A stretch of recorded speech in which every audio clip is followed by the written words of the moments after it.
મંદિરના મધુર કલર સાથે સરોવરની ખડખડ ધારા સાથે ગગનમાં લાલ સોનેરી છટાઓ સાથે આવી છે સુગંધી ઉષા. આ ઉષા એક સંદેશ લઈ ધરા પર પસરી ગઈ. દૂર દેરાસરમાં મધુર કંઠનાદ સાથે જાણે ભગવાન બોલાવતા હોય એવું આ પ્રભાત લાગે છે. મન મયુર નાચી ઉઠ્યા. પ્રભુને નિહાળી મુખમાંથી શબ્દો સરી પડ્યા.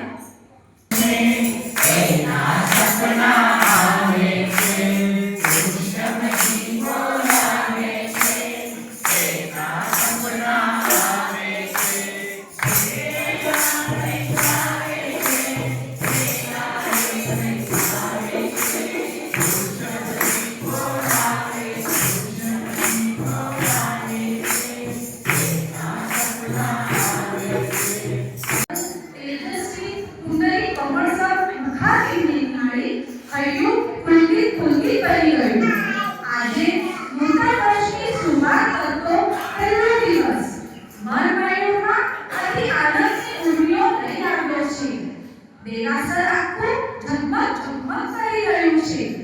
અને આ શું? આ મારા નવયુવાનો અને આ નવધારીયાની યુવતીઓને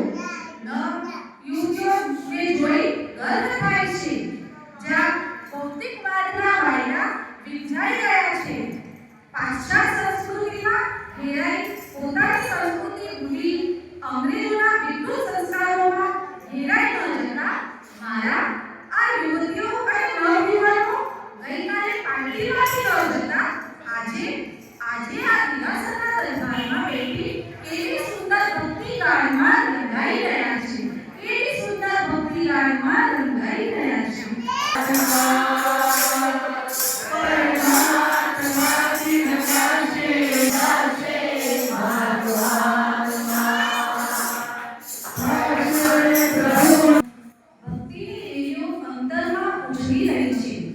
દેરાસર દીવડાઓથી શોભી ઉઠ્યું છે. ઘીના દીવાઓથી મીઠી મીઠી સુગંધ, ધૂળ પ્રકારનો ઊંચે ઊંચે ઊઠી રહે ધૂળનો. હલ્દી મંદિરાના મીઠા સરગમ અને વચ્ચે ભગવંતનું દેરાસર. એવું લાગે છે કે જાણે દેવલોકથી દેવ વિમાન ઉતર્યું ન હોય. અને આ જોઈ મુખમાંથી શબ્દો સરી પડે છે. એવું સુંદર આપનું રીત શાસ્ત્ર, એવું સુંદર આપનો ધર્મ, એવું ગુણ આપના ધર્મનો મર્મ. ચરમ તીર્થંકર વીર પ્રભુના આપણ અનુયાયી, એવો સુંદર એમનો સંદેશ. અહિંસા પરમ ધર્મ, જીઓ ઓર જીને દો. આત્મવત સર્વભૂતેષુ. જેવો આપનો આત્મા તેવો જ બીજાનો.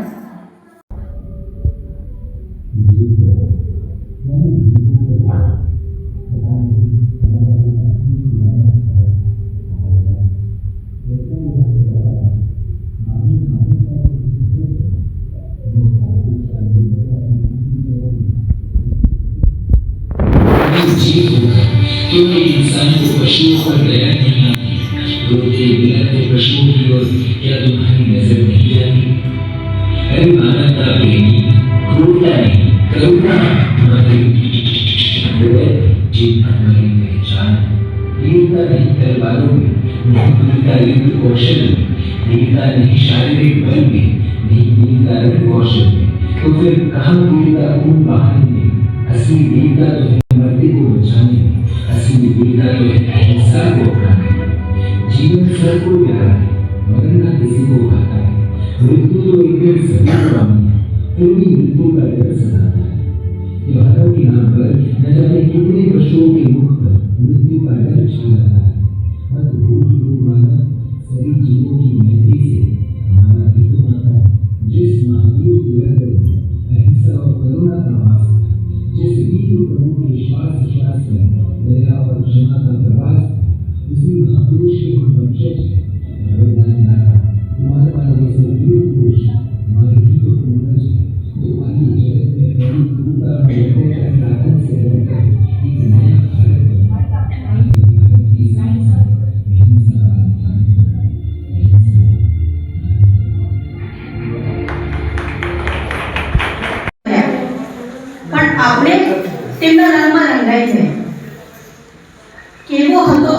આર્ય દેશ કેવી સંસ્કૃતિ અને સુસંસ્કારોની શીતળ છાયા. અહિંસા પ્રધાન આપણો આ ભારત દેશ જીવદયા અને ધર્મને જનેતા માનતી હતી. પણ આજે વિકૃતિના વાયરા કેવા માણસ આવી રહ્યા છે. હોટેલ, ક્લબ, રિસોર્ટ આજે ખચાખચ ભરાયેલા છે. જાણે આ રાત નવયુવાનો કો કે નાના મોટા માટે જલ્લોષ ભરી રાત લઈ આવી છે. આંખો કાપી એક થેલામાં ઊંધે મૂકે બાંધી જીવ નીકળે ત્યાં સુધી અમને હેરાન થવું પડે છે. જન્મતા જ ગરમ છરી વડે અમારી ચોચ અને પાંખો કાપી નાખી એક હેંગર પર અમને ઉલટા માથે ટાંગી પ્રથમ માથાને ઇલેક્ટ્રિક શોક આપે, પછી માથું અને પાંખો કપાવી જાય. જીવ હોય ત્યાં સુધી અમે ચીસો પાડીને છૂટવાના પ્રયત્નો કરીએ, પણ ત્યાં સુધી ચીસો પાડીને પણ બધું લોહી નીકળી ગયા પછી બરફ જેવા ઠંડા પાણીમાં અમને ડૂબોળી રાખે. કેટલી વેદના, કેટલી પીડા, કેટલી વ્યથા અમને સહન કરવી પડે છે. ત્યારે અમારું ચિકન બની માણસના પેટમાં જાય છે. અમારા આંખ સામે અમારા બચ્ચાઓને લઈ જાય મારી નાખે. બોલો બોલો માનવો, અમારી શું દશા. ના અમે કહી શકીએ, ના અમે બોલી શકીએ, ના રોઈ શકીએ. આ અહિંસક દેશના સિંહાસન પર હિંસાનો દાનવ બેસી ગયો છે. અબોલ જીવોની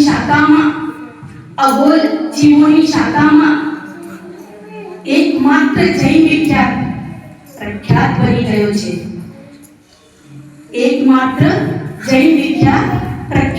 ગયો છે. જેને માત્ર જીવો પર પ્રેમ છે. આપણે આ સંસ્કાર વીર પ્રભુના વારસામાં સાથે મળ્યા છે અને આ વિરાસત આગળના આપણી પેઢીને આપી આ વીરનું શાસન આપણે ઉચ્ચતમ શિખરે પહોંચાડીએ. હો કેવો સુંદર મારો જીવશાસન, કેવો સુંદર મારો ધર્મ. જય હો, જય હો, જય હો મારા વીર પ્રભુની જય હો. પ્રાણી માત્રને રક્ષણ આપ્યું, માન્યા પોતા સૌને. પ્રાણી માત્રને રક્ષણ આપ્યું, માન્યા પોતા સૌને. સંપૂર્ણ અહિંસા આચરનારા નમન હો મારા મહાવીર પ્રભુને, નમન હો મારા મહાવીર પ્રભુને. ગાજે રે ગાજે, ગાજે રે ગાજે, કૃષ્ણ કાળી કાળાસીમાં ગાજે રે ગાજે, ગાજે રે ગાજે.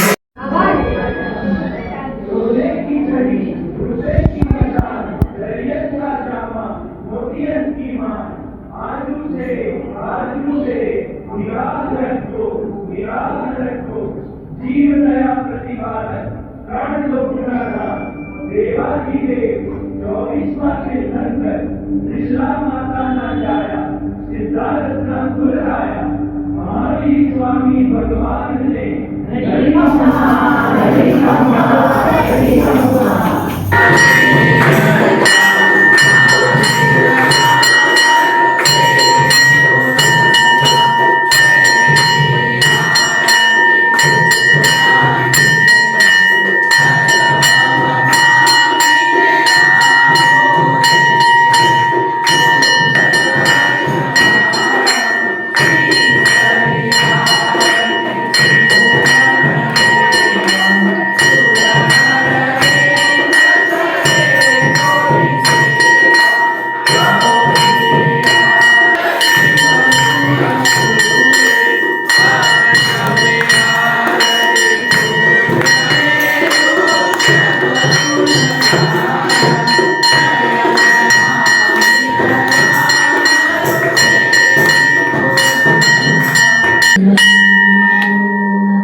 जिनवर तारु शासन आ जगमा छे महान।